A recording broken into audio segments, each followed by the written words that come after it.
Legend Bey has signed a national letter of intent, this time with Ohio State. Let's talk about what position he is going to play when he gets there and why this was such a high priority for Carlos Lachlan and the Buckeyes. What's up, kinfolk? It's RJ Young. I am not on a step mill. If this is your first time watching Adapt and Respond, thank you for joining us here. We talk college football year round. If you're into that, hit that subscribe button, like this video, answer the question in the comments below.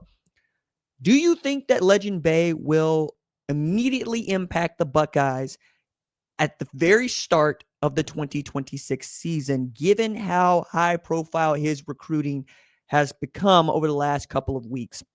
He goes from being what many people thought of was an uncut gem in the 2026 class to becoming a high profile target for two teams that made the college football playoff last year and one team in Tennessee that fell just short in Ohio State, who looks like defending their 2024 national title, where they began that run over Tennessee. This is one of the reasons why this recruiting battle has been so closely contested between the Vols and the Buckeyes. Legend Bey comes out of Forney, Texas, and has legitimate world-class sprint speed. He ran 10.23 when aided in high school. When aided doesn't really do it for me as a guy who ran track at the University of Tulsa. Was a fast girl, right? Like 50 point in the 400 meters. So we're talking about what I know versus what I can do, right? And that's basically what it is. It's where did your talent end up?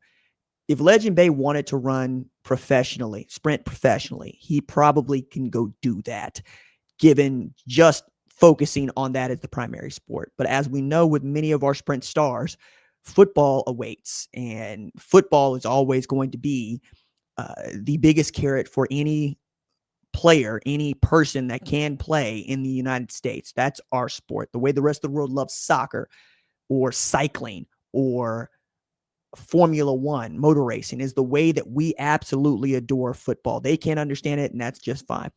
I'm saying all that to say that's one reason the Vols and the Buckeyes wanted him. Another is that man is dynamic with the football in his hands. He's a very difficult dude to chase down. I dare say not a whole lot of people in college football are going to be able to do that. And he's dynamic with the ball in space. So the thought was, either way, he joins Josh Heupel's staff and becomes a burner either in the backfield or on the outside, or he joins the Buckeyes and becomes a burner either in the backfield or at wide receiver. He was not going to play quarterback, though he played quarterback in high school. It's one of those situations where you give your best athlete the ball and you say, go win us the football game. It's how a lot of high school football is still played, and how I expect a lot of it will be played until you get to the higher levels of the sport where you can really identify and develop players all over, where your quarterback can be the guy who is the best athlete with the best processing chip in his head. Not everybody has that, right? So asking a guy like Legend Bey to play quarterback at Ohio State is really not going to help Ohio State. Tavian St. Clair's still there. Julian Sain's got another year. We can keep going with this. This is a reason why Devin Brown transferred to Cal, why Aaron Nolan transferred to South Carolina. But what was the holdup? The holdup was simple. Legend Bey had been committed to Tennessee, then flipped to Ohio State late, though Carlos Lachlan had been apparently recruiting him since January this year, and really wanted him. Comes around, Legend wants to sign with Ohio State. His mama is preventing that from happening and does successfully thwart this because Legend Bey was still 17 years old at the time, meaning he needs his mama to sign off because he's a minor, right? It's national letter of intent. It's a binding legal agreement. So what needed to happen is Tennessee first needed to release him from his national letter of intent, but that's before we talk about mama getting on the good foot with Ohio State. I'm not going to go into the rumor and conjecture about why his mama did not want him to sign with Ohio State and wanted him to continue to stay signed and play at Tennessee. You'll probably be able to put that together yourself or go find an answer that best suits your needs. For me, though, it's as simple as it's bad business for Tennessee to have a player on their team that so desperately, so outwardly is performing I don't want to be here, and I know exactly where I do want to be. It is being in a loveless marriage. It is a recipe for divorce, and a nasty one at that. So Tennessee really has to let this dude go. You don't ever want anybody working for you that doesn't want to be all in on the power T. And I think many Vols fans would feel the same way. It's like good riddance and goodbye, right? Don't know why we allowed this to happen. Well, you didn't allow it to happen. The general managers and personnel directors at Tennessee and his mama allowed this to happen without really recognizing that she was not going to be able to get the boy on side, right? So how did this come to transpire? Did she just simply let him out? Yes and no, right? Tennessee is going to let him out, but he turns 18 in a few days. And the thought was he was going to use his new legal authority over himself to again ask for the release and then go sign with the team he always wanted to play with in the first place, because there is no need for his mother to need to sign on that one. I think what's interesting about this is that they still got this signed ahead of his birthday, Christmas Eve, and his mother would still have to sign off on that, which means that she needed to buy in. For Lachlan, it's a tremendous win. You got a guy that can play in your backfield, but you also got a guy that can return kicks, return punts, and probably play some slot receiver for you if his hands turn out to be that good. And I think it's going to be that good. I think it's going to be pretty fantastic if they can develop him. Now, that's a good question. With Brian Hartline as the new head coach of South Florida, that he's no longer a wide receivers coach. So how much of the fall off will you see from wide receiver development or develop in the hands of a guy with that kind of speed in Legend Bay? It's hard to say, right?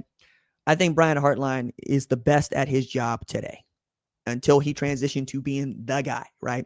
1 year as an offensive coordinator, play caller, and 7 years as an on-the-field assistant at Ohio State. He played the position of wide receiver at Ohio State and for the Cleveland Browns.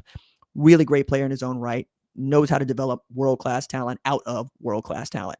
5 stars come to him to get to be first-round draft picks in the NFL, and that's exactly what he was able to do. For Lachlan, it's as simple as being appointed Quinshawn Judkins, Travion Henderson, here lately Bo Jackson, which is the really good carrot for a guy like Legend Bay, who doesn't just want to take your word for it, that he will have an opportunity to compete for playing time early, but gets to see a guy like Bo Jackson usurp James Peoples and CJ Donaldson as RB1 without even playing in the Texas game. Didn't play in that game, and still manages to be their most dominant rusher and the guy everybody comes to trust with the ball in his hands. I think that's who they want Legend Bay to become. I think he is very much on his way to that. He gets to early enroll like I think he will. I'm also certain that this is going to reverberate, right? Jamar Chase's recruitment was famously all over the map. That dude was Florida, LSU. I'm forgetting one other spot that he was committed to, but he used to flip and flip and flip. And at the time, it was a whole bunch of wide receivers in Florida. Was he going to see the field? Ends up at LSU and becomes the most dominant wide receiver in 2019, period. I mean, he's on on one of the world's greatest offenses, right?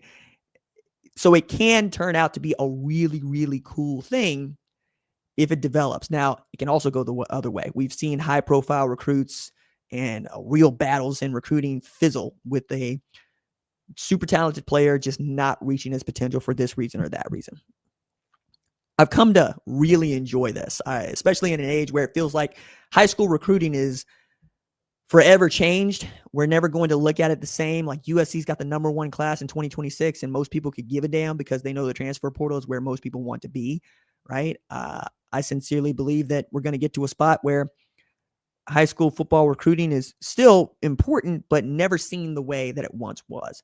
Some of this is the transfer portal. Some of this is the money that's getting paid up front. And some of this is just, I can go get skilled labor elsewhere. But when we can still get a guy that people want to argue about that ain't a 5-star, that is a 4-star, but top 200, then we know that the sport's still healthy enough and we're still developing world-class high school football players that are going to find their way into the sport and make it that much more fun to watch.